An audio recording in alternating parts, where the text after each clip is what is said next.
You're listening to Curiosity Invited with David Bryan here on LA Talk Radio.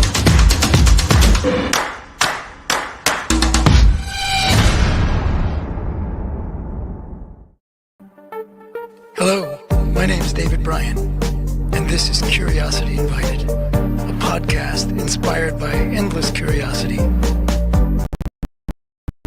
Tune in for an open-minded conversation about interesting and important things. Hello, everybody, and welcome to Curiosity Invited. My name is David Bryan, and the other fellow on the screen. Some people say we look like we could be related, and we're wearing the same colors, and that is Chris Finnis.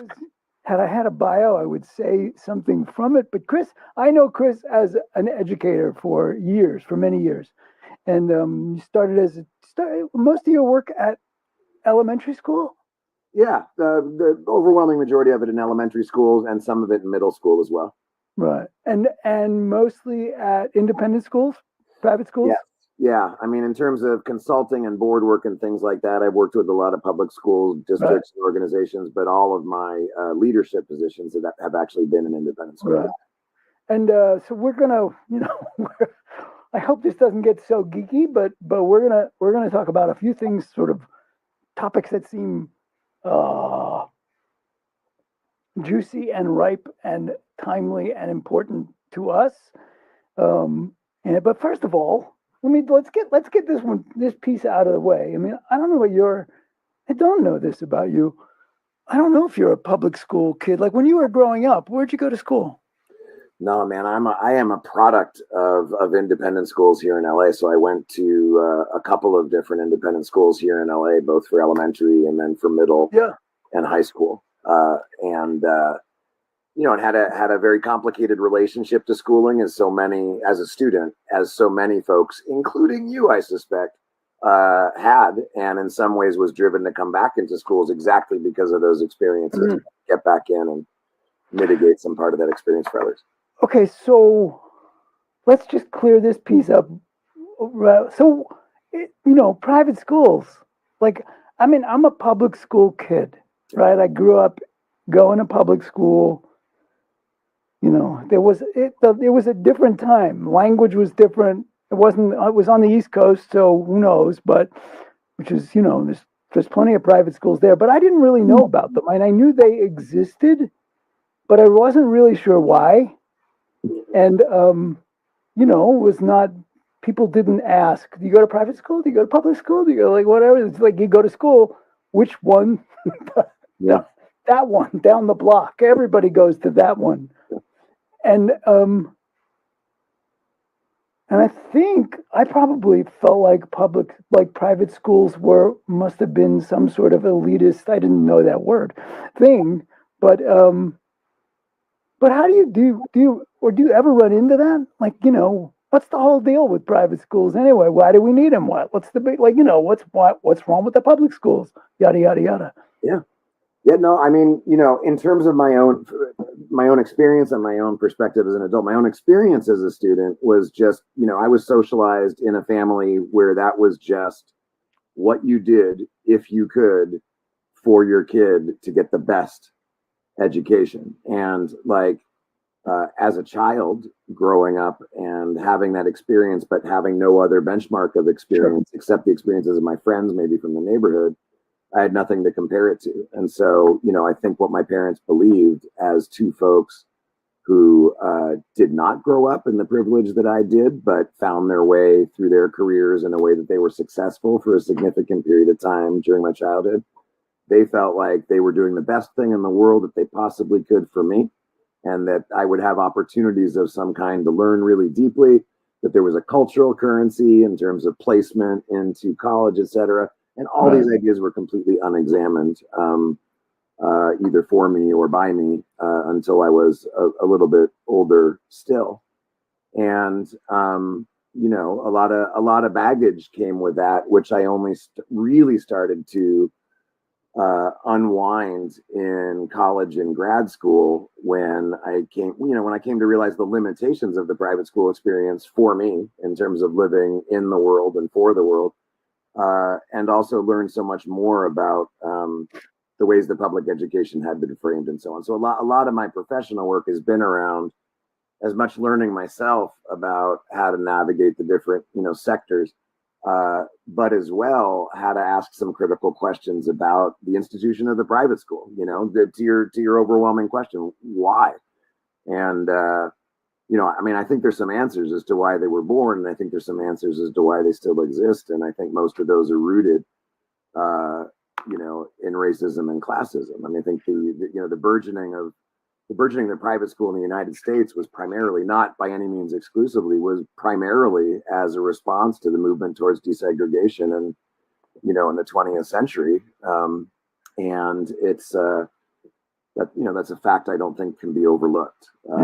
Yeah. Do you, when you look back, or wherever you look for it, do you regret going? Do you wish you had gone to public school? When my son, who's in his mid-20s now, was in elementary school, he went to the private elementary school where I worked, and part of the reason for that was we had a tuition remission, like we'd get time in the car. It made sense at the time. Sure. And after that experience,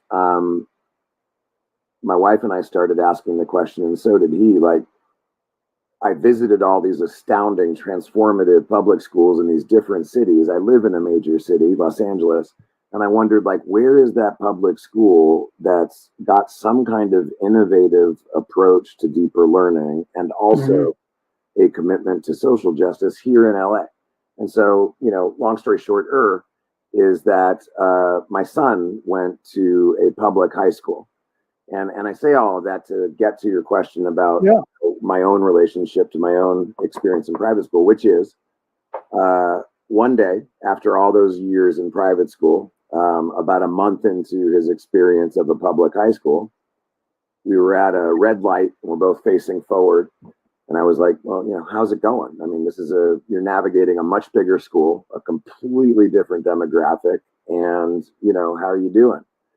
And he just paused for a second and he said, Dad, I feel like I'm finally going to school in the world.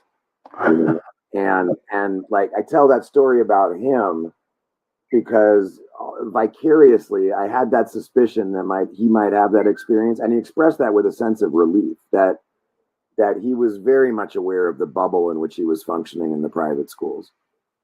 He was very much aware, especially through his friendship circle in music and other activities outside of school, that his friends were having a different experience entirely, that there were differences of identity and perspective, in every corner of his life, except in school, which was well insulated by, any number of privileges and entitlements, to the point that, he felt liberated by going to public school and feeling like he was among humanity as it actually exists. And, to that extent, I regret that.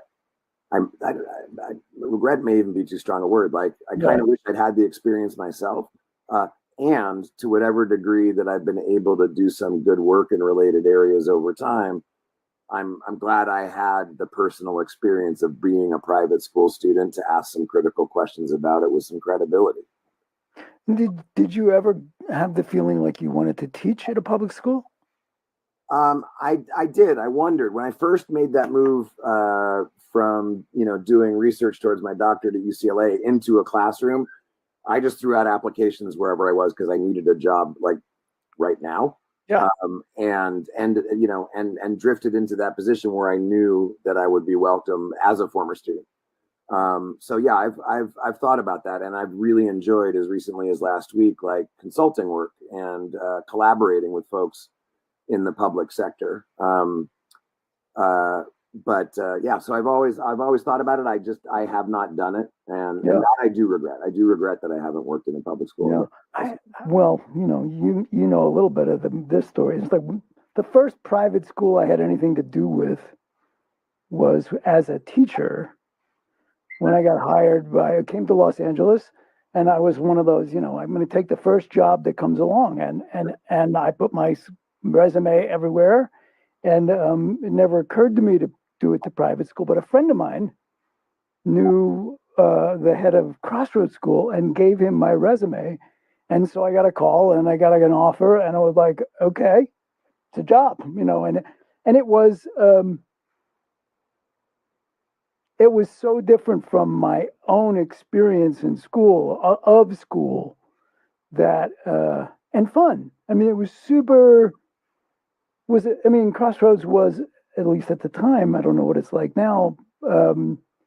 It was a festive environment, and it was definitely looser and more sort of celebrated. The learning could be a good thing, You didn't have to feel stressed to be in school and learn.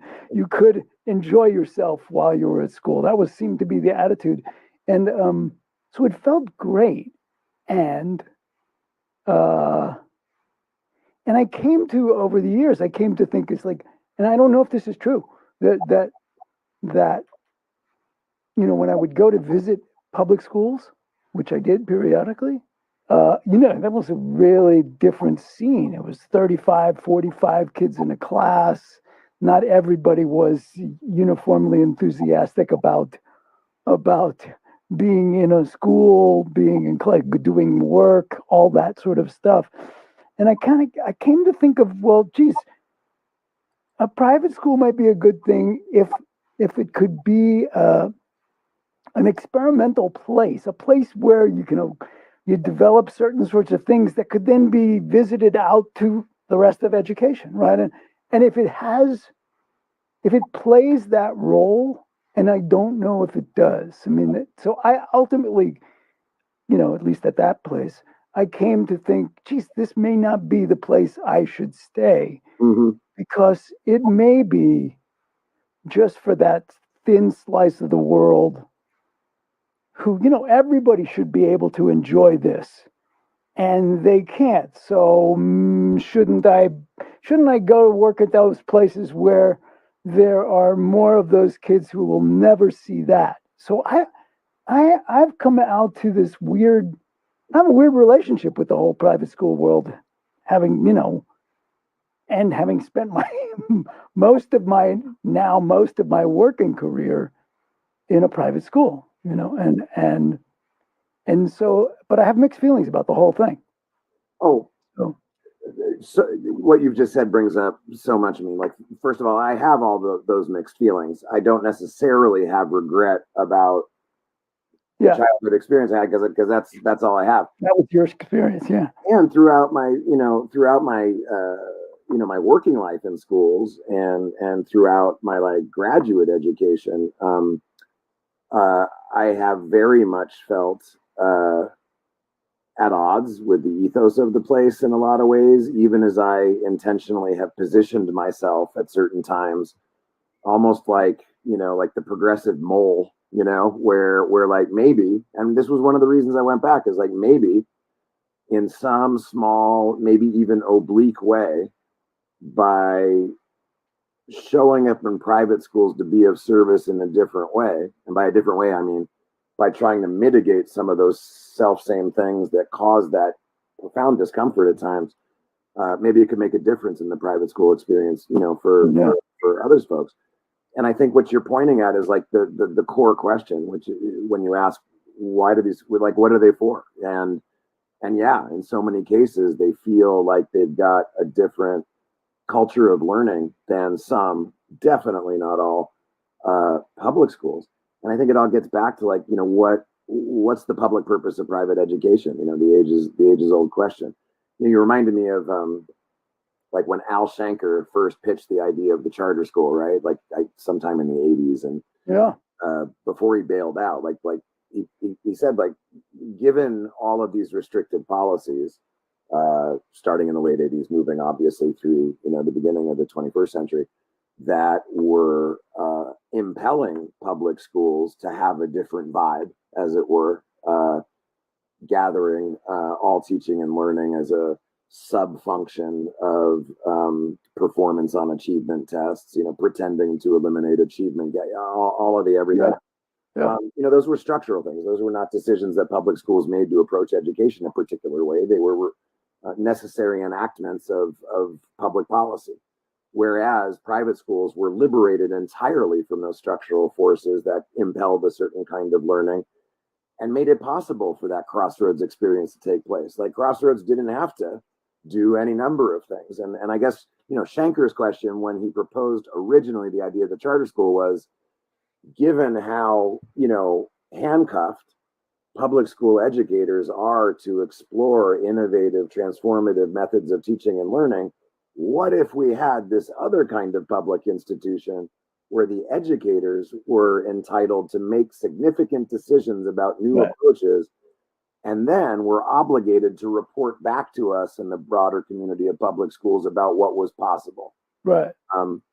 The idea ended up being obviously transformed and transmuted, and Shanker bailed out when it became what it became, which is a way to, in some cases, to privatize public education. But that core idea always seemed attached to the notion of the private school. If you are going to siphon funds out of public funding that could go to public education by making these nonprofit institutions, if you're going to be free of restrictive state or federal education policy that gives you the opportunity to design curriculum and pedagogy the way that you want, what does society get from your entitlement to these liberties? Right. And over time, but for fits and starts in certain corners in the private school world, the answer's been well, not much. It's actually nothing, if that's okay. But for some brave examples, yours having been, at least two of them. Tsunami of words, but a really vexing question. That's really a question they should be there. Yeah, I mean, I've met so many people, I'm sure you have as well, so many people who are just so enthusiastic about private schools, with almost no consciousness that there's a lot of people who can't do that. There's just a lot of people who are not going to be able to do that. So what do they get, or what can be offered there? Okay, so go ahead. Well, and it doesn't, none of these issues necessarily, just thinking logically, or necessarily imply that the experiments that private schools have been able to perform and the discoveries that they've been able to make are irrelevant to teaching and learning in public schools. Right. I think the issue is there's no, there's rarely a felt obligation to offer what was discovered back to those schools, and for that and many other reasons, a lot of transformative teaching models remain primarily the province of really well-funded suburban districts and private schools. Right. And, but for shining examples in several cities. Well, it's interesting that also we've both known some great public school teachers, and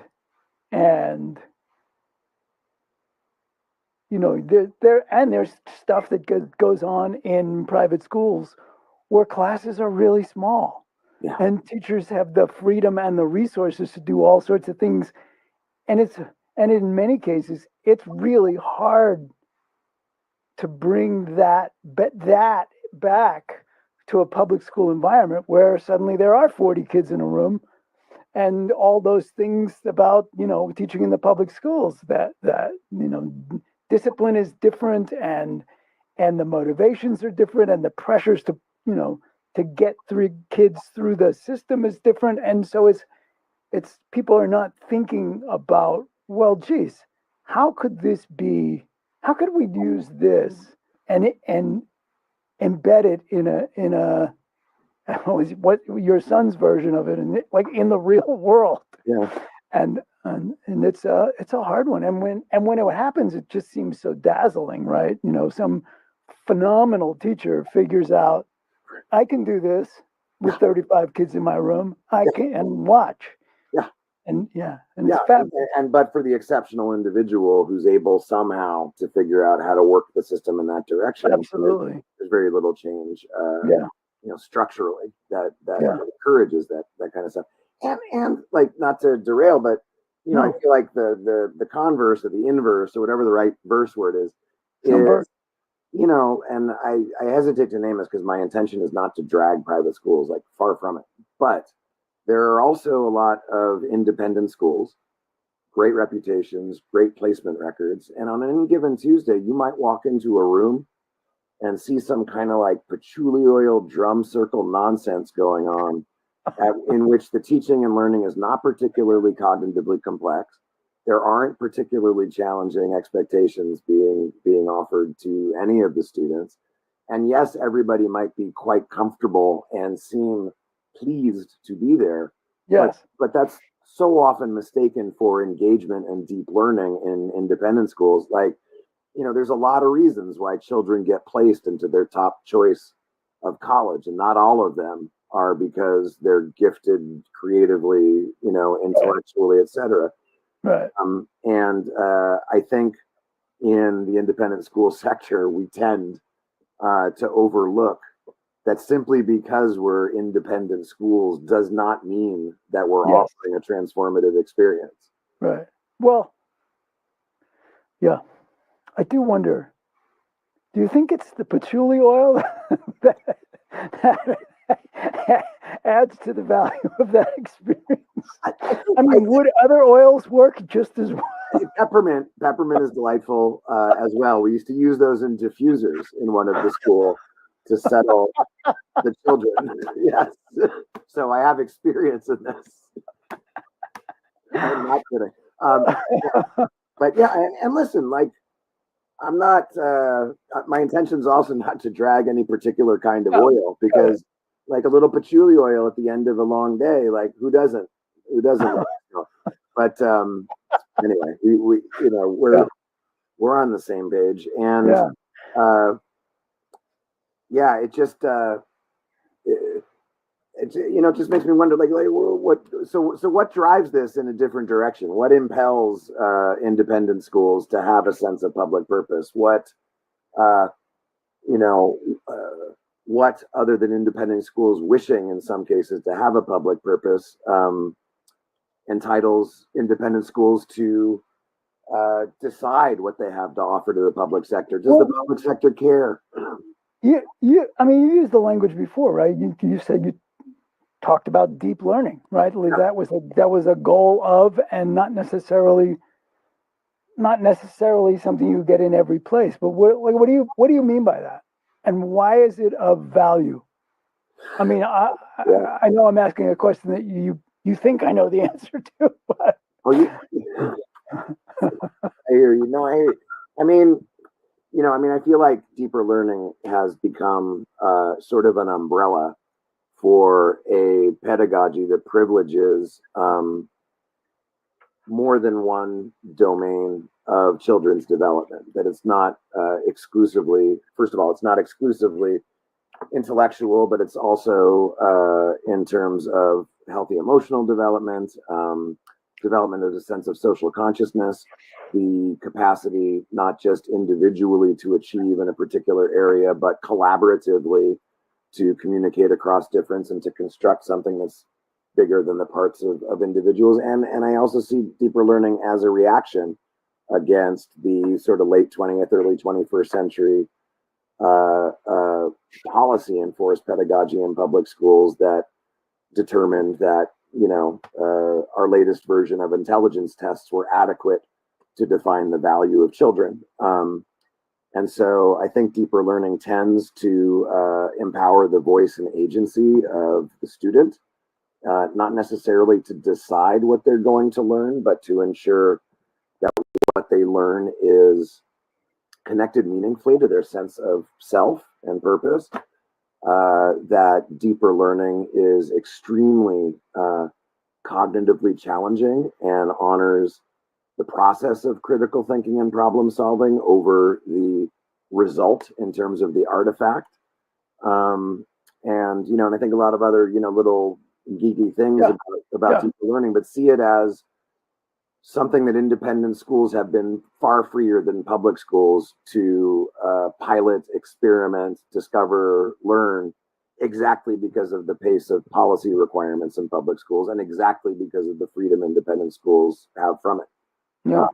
As well as, you know, the resources. It's so interesting. As you were talking, it was like I flashed to, I don't remember, it was a documentary. It played on regular network TV a billion years ago. I forget when. And it was about great schools.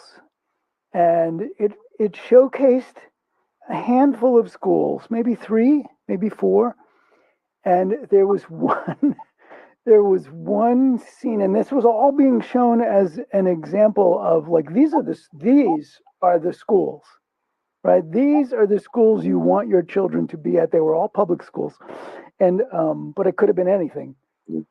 And it showed there was a moment in one of the schools where they were filming it, where it was a U.S. history class or something like that.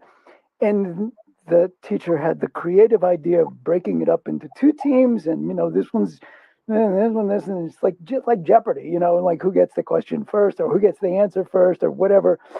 And I'll never forget it. It was deep in the game. They were getting really close. And the teacher said from his podium, standing in front of the room, the teacher said,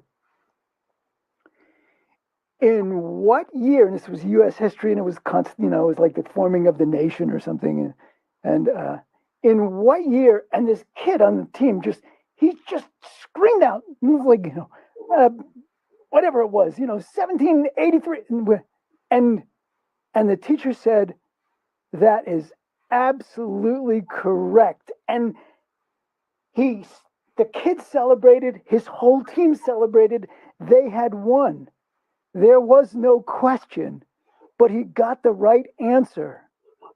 And that was just like, that's what people are responding to. That's like greatness, yeah. What we want not that. Yeah. We want that. Because now everybody on that team, especially that kid, thinks that they had just achieved something that's just like, yes. We want it. And that is a great class. Whoa, my God. And he was the smartest kid at that moment in time. And it was like, you're sitting there going like, wow, that's amazing. And that is like the worst version in my world of that's conventional education. It's like, it's just about the right answer. It doesn't even matter if you've asked the question, as long as somebody got it. And oh my God, it's so wonderful at so many levels, including but not limited to what a great example of mistaking excitement for engagement, of, you know, correctness for an epiphany. Yes, he studied really hard, and so he got that answer. Yeah, totally. No, I want to, you know, like, listen, what I want to see, and not that I want a particularly moody school, right? I don't, you know, nobody wants to like a moody vibe, but like, I, on the contrary, I would be tempted to think something is a great school if I saw evidence that children in the room are appropriately uncomfortable because of the complexity of what they're being asked to do together. Right. First.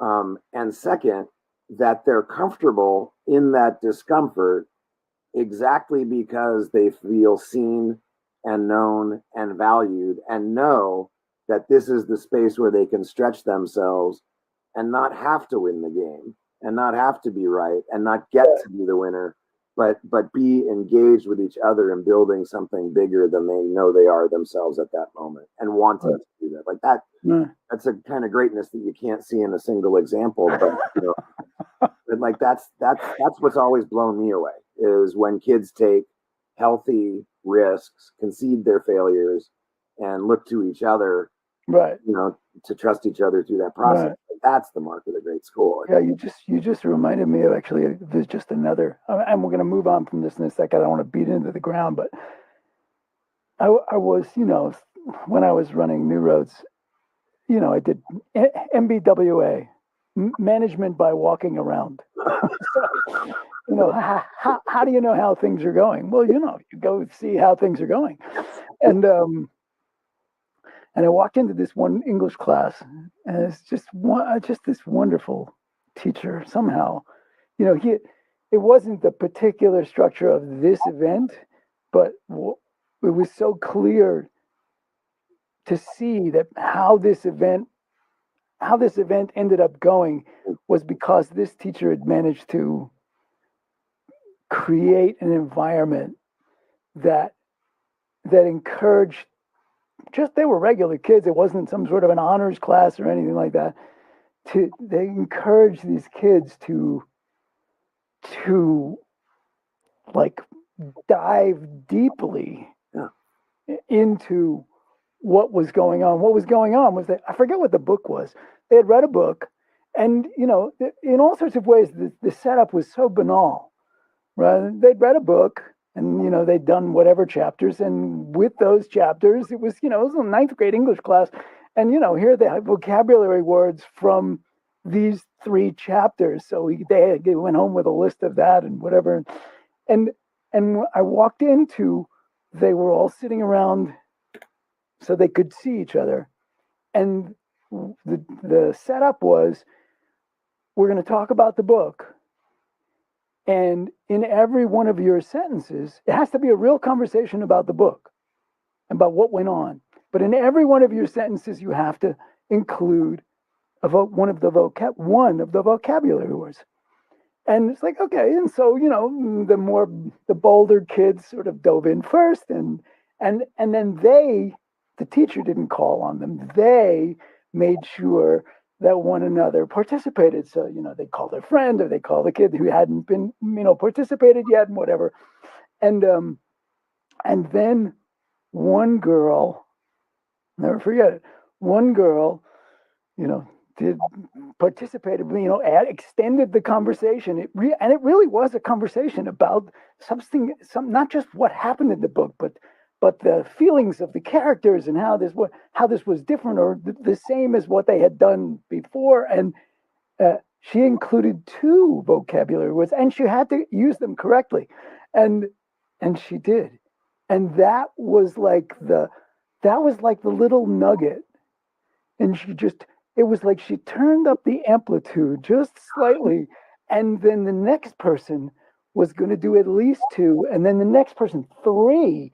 And then they suddenly, the whole room was what was like a symphony of, you took the most boring thing about an English class, vocabulary, and it just turned into this symphony of like festive, and they really were using the words, and they were really, you could see them, you could practically hear their brains gurgling, working to be able to come up with the next thing to say. It was just spectacular. It was spectacular. Magic. You already busted out the word symphony. As you were speaking, I was like, you're describing jazz, It was just this amazing, 100%. Beautiful. Yeah.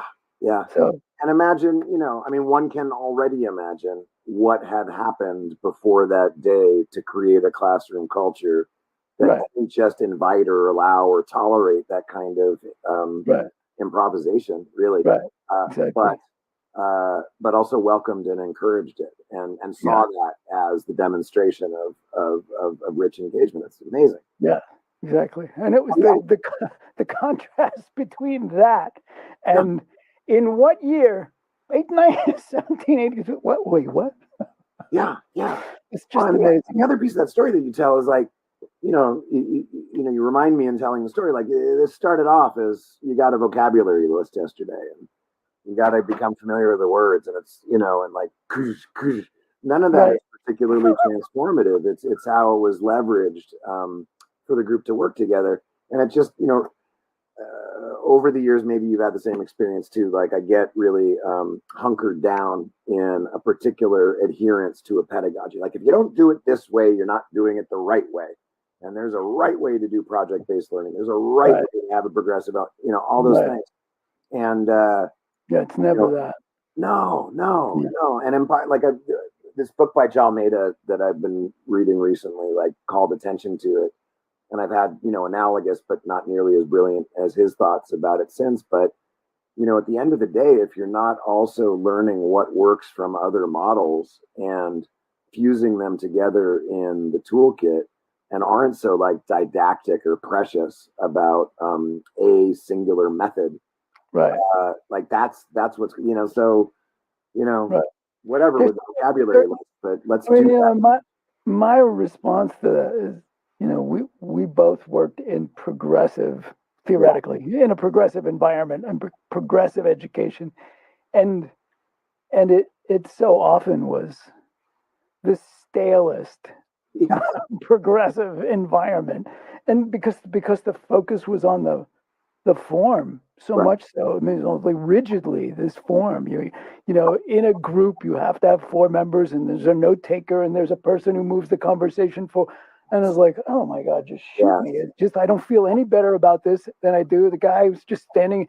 I mean, and I've seen some of the best classes, best in that same way that everything came alive for those kids in the material and in their thought. And there was a guy in front of the room talking. That was it. I mean, he didn't have any, there was no fancy, there was no props, there was no. So it can happen in so many different ways. When the protocol for that transformative, progressive, facilitated dialogue itself starts to feel like a worksheet, right? Yeah, exactly. 100%. Exactly. Okay, so I'm just randomly changing the subject because it's my show, whatever. But this is not what you're doing right now. You are not currently working at a school, but you are working in the world of education, and you mentioned before consulting, and would you talk some about the kind of the consulting stuff that you've been doing? And I know you just you just came back from the mind-bending experience in Texas, and so could you talk a little bit about that whole world and why you're doing it and why it matters? Yeah. After my last leadership position, it was really clear to me that my heart is in the deeper learning, and my heart is in equity and justice, in as ironic as possible a space being the independent school environment. And I always felt in my leadership roles in schools, like helping to advance the school's strategic goals for equity and justice was some part of my job, but I felt like I always had to sneak it in or position myself to subvert something that was taking place, or think really tactically about how to, affect change. And one of the things I wanted to do is have the experience of doing like DEI forward work in schools where I didn't have to conceal or sneak in that part of myself. And so it led to a variety of different contexts in which I've been doing DEI consultation with schools and districts. To what end? To teachers, to administrators, to kids, work in many of the above. So part of it has been helping other folks who are conducting equity audits in some schools and districts where something more elaborate and goal-driven than a kind of culture and climate assessment, in order to be able to provide strategic consultation to school leadership or district leadership about ways to map a strategic plan for equity and justice into the trajectory of their organization. Foundational stuff, some more advanced stuff, depending on the case. Some of it is involved leadership coaching, working individually or with a leadership team to help consult with them on their own personal as well as collective leadership work in the areas of DEI. So it's been sort of a grab bag of all of the above. This most recent experience that you talked about in Texas, there was a district in Texas where the leadership team, a small district, and the leadership team is committed to doing equity and justice work in order to meet the needs of a profoundly ethno-racially diverse student population. And they're situated in a state where much of that work is forbidden by law from taking place, where there's words you can't use in these schools. There's conversations you can't have. And there's things that you can't fund, period, full stop. And so, the reason for taking or collaborating with the folks in the district to do some of this work was exactly, well, how do you do that? How do you advance your equity and justice goals and better serve the needs of minoritized subgroups of students in a state where you can't really have that conversation? How do you build a common vocabulary amongst people who are forbidden from using the words?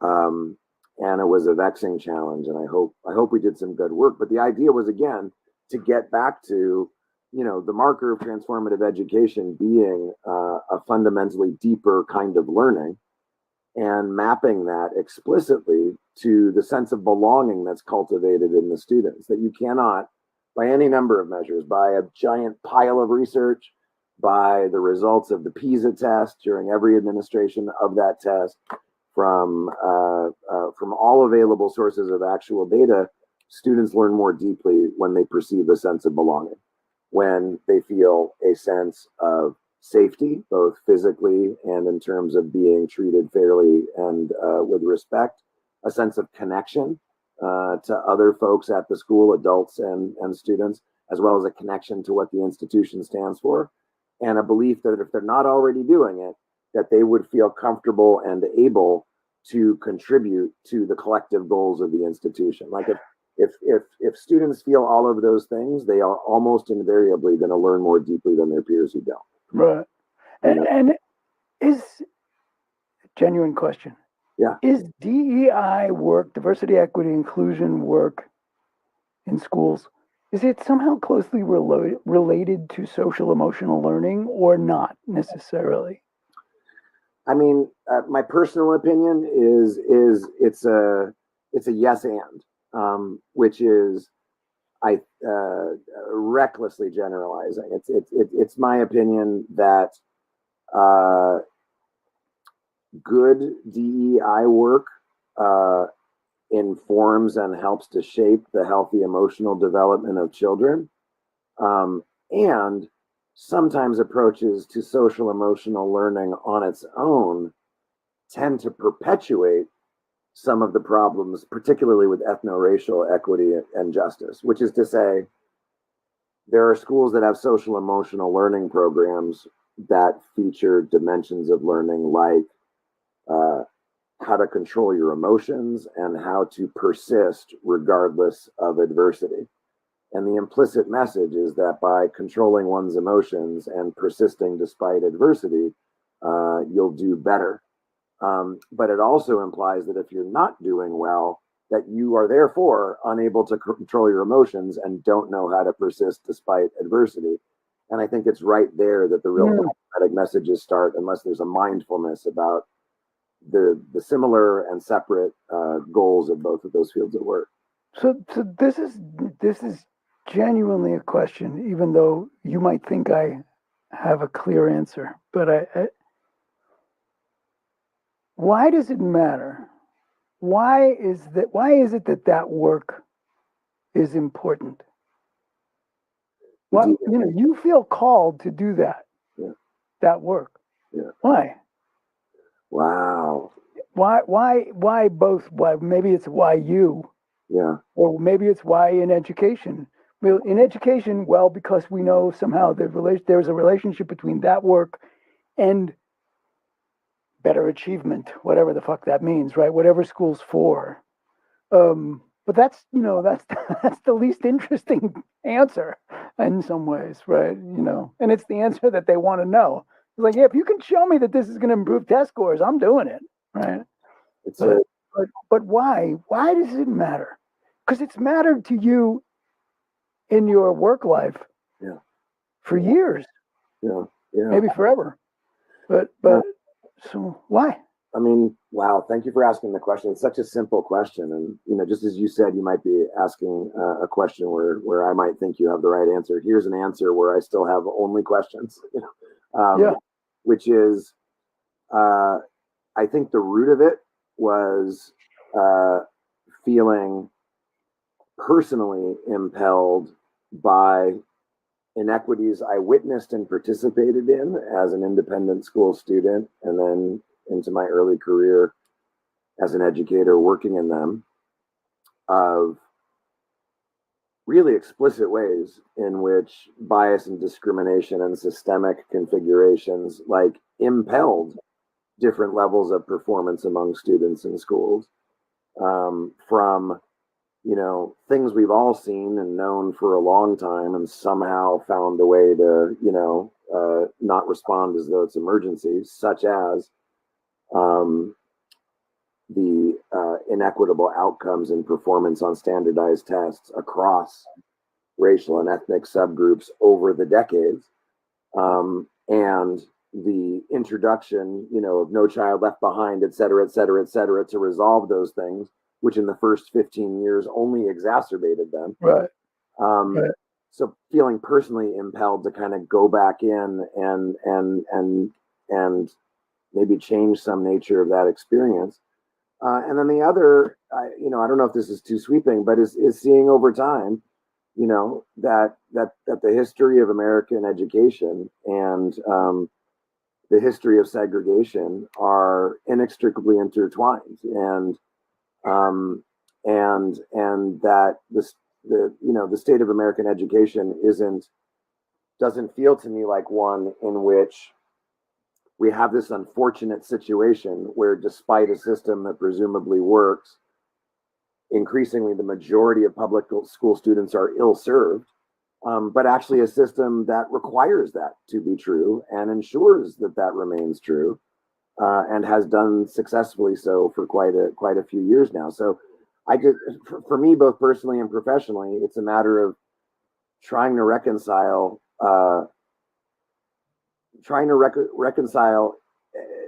inequities on the personal level and inequities on the structural level that are so overwhelming in their scope and impact that I feel kind of morally impelled to do what little I can without pretending a greater authority than I have. The questions, it's not really questions. There's sort of pronouncements that it's bullshit from the places, from Florida, from Texas, from the places around the country where don't give me that woke language, that DEI stuff, whether it's happening in the schools or it's happening in businesses or whatever. And there's always an effort to link it to, the point of school is not people's feelings. The point of school is to, for people to learn better. So you have to link it to some sort of a reliable measure of achievement or success educationally. And in business, it's, sure, but it's got to contribute to shareholder value or the success of the business, or because otherwise, it's not our job to just end. And I think the only answer I ever come up with for that, may just be because I'm not imaginative, is that, that's, as long as you define it that way, that it's not our job, because our job is only to make sure that kid gets the right answer and make sure that those people's stock goes up. If that's it, then so it really is. So why do I think it's so important? Well, because it's morally it's morally important. It's like it's been so shitty for groups of people for such a so much more shitty for groups of people for such a long time. It's like, if nothing else, it's just okay. Well, let's just switch places for a little while. Just just that. But it is. It does come down to, because it feels like a moral imperative, right? 100%. 100%. And if one is as acutely concerned about the state of democracy as one is about the state of education imagine somehow separate from that, then I feel like that moral imperative is extended to a kind of service generationally to children who are going to have to inhabit this world all of us and our predecessors have created, and in which they're going to have to make decisions and thrive. And if thriving in a pluralistic, multicultural democracy is at least ostensibly a goal of the American experience, it seems important that that children become fluent and skilled at doing that. And that requires an extension of a definition of the purpose of education well beyond reading, writing, and arithmetic. It just does. Right. Exactly. Exactly. And yet, to say that is obviously taken by so many folks as itself a political argument. Right. And well, it's like tossing raw meat into the lion's cage. 100%. And that's just for me like an intriguing part of like how does one situate oneself in that whole conversation. And it doesn't feel political as I'm thinking about it or talking about it with you. It feels like I was educated to believe certain things about the aspirations of the country in which I grew up.